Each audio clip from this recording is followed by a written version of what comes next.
And I think it's really good here to have some background in industry color in terms of where the theater industry, the theater sector or the operators have been overall. So, first of all, you got to recall that China's Dalian Wanda Group, so it's run by the richest man in China. His name's Wang Jianlin. He acquired AMC in 2012 for $2.6 billion. And since then, it's been pretty clear he's trying to expand his influence over entertainment, worldwide. Because Wanda is already the largest theater operator worldwide. They already own the largest theater chain in China. So this now gives them the largest theater chain in the U.S. as well. So they got this nice filled out portfolio there.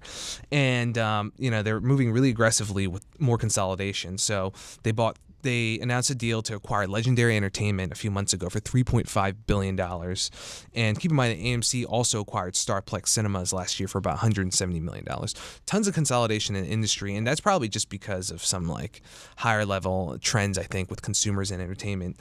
Fact of the matter is there's a lot of these new options, be it streaming services, and just taking, I think, away in terms of entertainment options from movie theaters. People have a lot of choices now on a Friday night for what they want to do.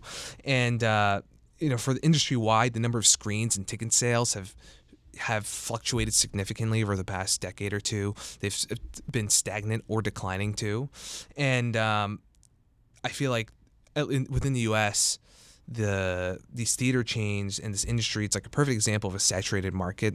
So these companies have been forced, the only way they can achieve better scale is either through some of these consolidating deals, or they've been trying to boost their results with a lot of these new amenities. So think what's come up in the past 10, 15 years: IMAX, 3D. You have the popular lounge chairs, these lounge chairs, and then I see way bigger menus now. I feel like at the concession stand where it used to be popcorn, candy, soda. Well, now you also have much more substantial food. Think wings, chicken tenders. I see fries, even burgers sometimes at some of these theaters. So, and bars sometimes. Exactly. So bar service too. What I had known this for a while, but we talked about it in 6-8 months ago when we did our original theater show.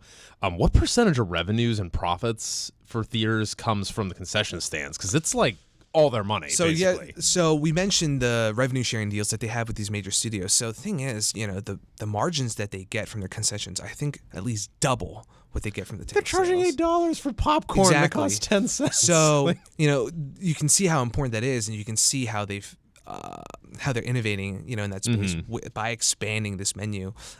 I personally, as a moviegoer, in terms of the viewing experience, don't necessarily appreciate when somebody walks in and smells like fried chicken in the theater, and I can hear them eating. But at the same time, I can understand that. With this kind of saturated market, they're pushing with these lounge chairs and these other offerings to try and boost attendance. And this deal itself is, in my view, also not necessarily certain, just because there is going to be a lot of oversight and review by regulatory authorities. And the fact that it ran down from 4 to 3 for the bigger players, and just the size of it, I think a lot of investors are expecting the combined entity to have to shed some theaters in order for the deal to go through. Got it.